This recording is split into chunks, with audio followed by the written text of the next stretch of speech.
हरिओम प्रिय दर्शकों, यदि आपकी कन्या राशि या कन्या लग्न है तो इस वीडियो को बहुत ध्यान से देखिएगा, समझिएगा। इस वीडियो में हम समझने वाले हैं दीपावली से पहले जो ग्रह स्थितियों में परिवर्तन होने जा रहा है उसका प्रभाव आपके जीवन में क्या पड़ेगा। प्रिय दर्शकों, 29 अक्टूबर 2024 को ग्रहों के युवराज बुध का परिवर्तन वृश्चिक राशि में होने जा रहा है। बुध का परिवर्तन तो आप अक्सर सुनते रहते हैं कि होता ही रहता है, परंतु यह परिवर्तन थोड़ा विशेष है, इसको समझना होगा। प्रिय दर्शकों, 29 अक्टूबर से लेके 4 जनवरी 2025 तक बुध अब अपने शत्रु की राशि मंगल की राशि वृश्चिक में गोचर करेंगे। इसके अलावा बुध का ये जो गोचर काल है, अभी ये 20 अक्टूबर को ही उदय हुए हैं और इस समय मार्गीय अवस्था में बुध गोचर कर रहे हैं। परंतु यहाँ पर स्थिति क्या है कि राहु, शनि और देवगुरु बृहस्पति जैसे ग्रहों से दृष्ट भी हैं।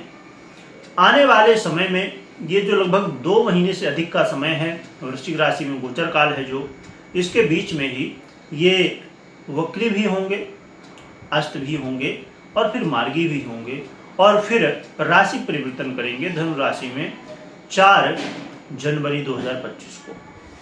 तो देखा जाए तो ये काफ़ी लंबा समय है और कई सारी स्थितियां हैं इसी गोचर काल में। आइए समझते हैं कि आपको क्या प्रभाव बुध देने वाले हैं, क्योंकि बुध का परिवर्तन कन्या वालों के लिए बहुत विशेष होता है। क्योंकि बुध आपके राशि से, यदि आपकी कन्या राशि है और यदि आपकी लग्न है तो आपके लग्नेश हैं। बहुत कम कुंडलियां होती हैं जिनके लग्नेश और राशि एक होते हैं। यदि आपके राशि और लग्नेश एक ही हैं, जैसे बुध हैं, तो ये बहुत अच्छी बात है। इससे क्या होता है कि जब आप राशि फल देखते हैं तो इसमें और सटीकता आती है।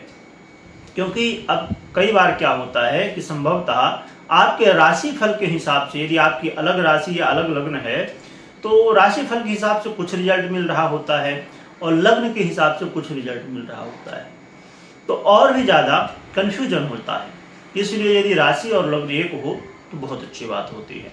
आइए समझते हैं ये बुध का परिवर्तन प्रिय दर्शकों, जो कि आपके लग्नेश और आपके दशमेश होते हैं और आपके तृतीय भाव में होने जा रहा है और आपके भाग्य भाव से भी संबंध बनाएंगे। तो ये जो बुध का गोचर है, कहीं ना कहीं आपको इस समय एनर्जी प्रदान करने वाला होगा, परंतु कई बार यही एनर्जी आपको नुकसान भी दिला सकती है। जैसे आप कोई परीक्षा में हैं, प्रतियोगिता में हैं, कहीं कंपटीशन में हैं, कुछ तैयारी कर रहे हैं, तो वहाँ पर आप अचानक बहुत तेज़ी के साथ, बहुत जोश के साथ काम करेंगे, पर कई बार ओवर कॉन्फिडेंस होने की वजह से आपको समस्याएं देखनी पड़ सकती है। इसलिए आपको ओवर कॉन्फिडेंस नहीं होना है, ना तो बहुत ज़्यादा लो होना है कि बहुत ज़्यादा निराश हो जाए। क्योंकि जब ओवर कॉन्फिडेंस होता है तो हम कई बार फिर जब कहीं ना कहीं देखते हैं कि हम फेल हो रहे हैं तो फिर बहुत निराश भी हो जाते हैं। इसलिए आपको अपने जोश को बैलेंस करके चलना होगा। और कई बार जो हमारे अंदर एक जुनून होता है, एक लगन होती है, वो कई बार गलत दिशा में भी होती है। इसलिए आपको इस समय ये पहचानना होगा कि जो आपकी लगन है, जिस राह में आप चल रहे हैं, रास्ते में जिस चल रहे हैं रास्ते में, उस रास्ते को समझना होगा कि ये सही है, हमारी मंजिल की तरफ ले जाएगा, ये बस हम इसमें भटक ही रहे हैं। इस चीज़ को भी आपको समझना होगा। ये बुध का परिवर्तन आपके करियर में, आपके जॉब में कई बेहतर परिणाम देने वाला होगा। कोई करियर में प्रॉब्लम चल रही है, समस्याएं चल रही हैं, छोटी हो बड़ी हो, जैसी भी समस्या हो, तो उसमें कहीं ना कहीं आपको ये देखने को मिल रहा है कि इसमें मिलेगा कि कुछ न कुछ अब स्टार्टिंग हो चुकी है सुधार होने की। तो इसमें सुधार होगा जो समस्या है, जो प्रॉब्लम है, उसमें सुधार होगा।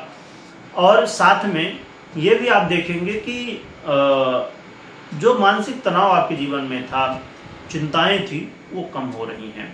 मान सम्मान में वृद्धि होती हुई दिखाई देगी और साथ में आपके मेहनत का इस समय फल भी मिलने वाला है।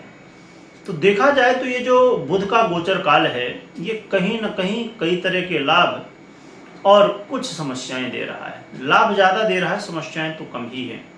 तो आपको इस बात का ध्यान रखना है कि अब हो सकता है कि सामने वाला कोई दो शब्द बोल दिया, ठीक है, तो आप जोश में आके कुछ भी कर दें, इससे बचना है। यानी कि धैर्य रखना इस समय बहुत जरूरी होगा, क्योंकि इसमें यदि आप धैर्य खोते हैं तो बने हुए काम बिगड़ सकते हैं। और बुध के देखिए क्या है ना कि बुध का जो स्वभाव है कुछ अलग है, गुरु का स्वभाव है तो कुछ अलग है, शनि का अलग है, और राहु, मंगल, इनका सबका जितने भी ग्रह अपना अपना अलग अलग स्वभाव है। परंतु जब किसी न किसी तरह से ग्रहों के संबंध बनते हैं तो उसका प्रभाव भी हमें देखने को मिलता है। इसमें कई ग्रह इन्वॉल्व हो रहे हैं, अपने प्रभाव दे रहे हैं आपको बुध के द्वारा, है ना। जैसे मैंने अभी बताया कौन कौन से ग्रह से संबंध है, कौन सी राशि में गोचर कर रहे हैं। तो ये सब ग्रह अपना प्रभाव बुध के रूप में आपको दे रहे हैं।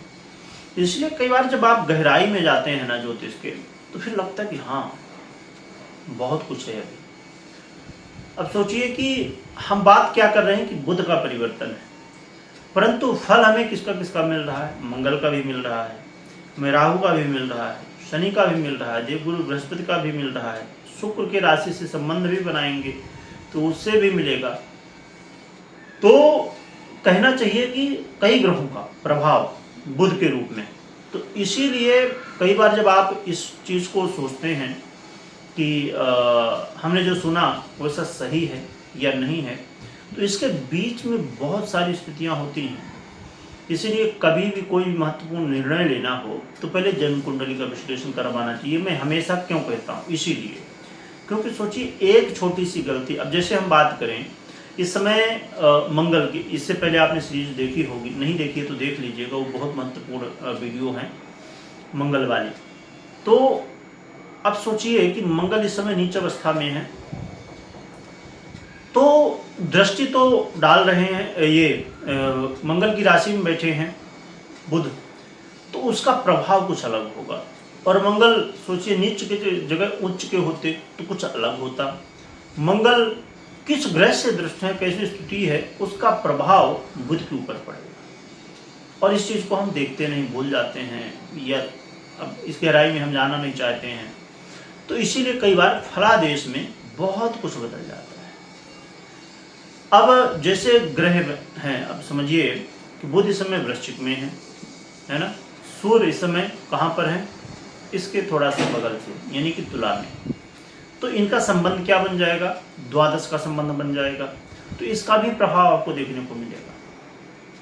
तो बहुत कुछ गहराई में जब आप जाएंगे ना तो विचार कर सकते हैं, समझ सकते हैं। अब हम बात कर लेते हैं उपाय क्या करना चाहिए।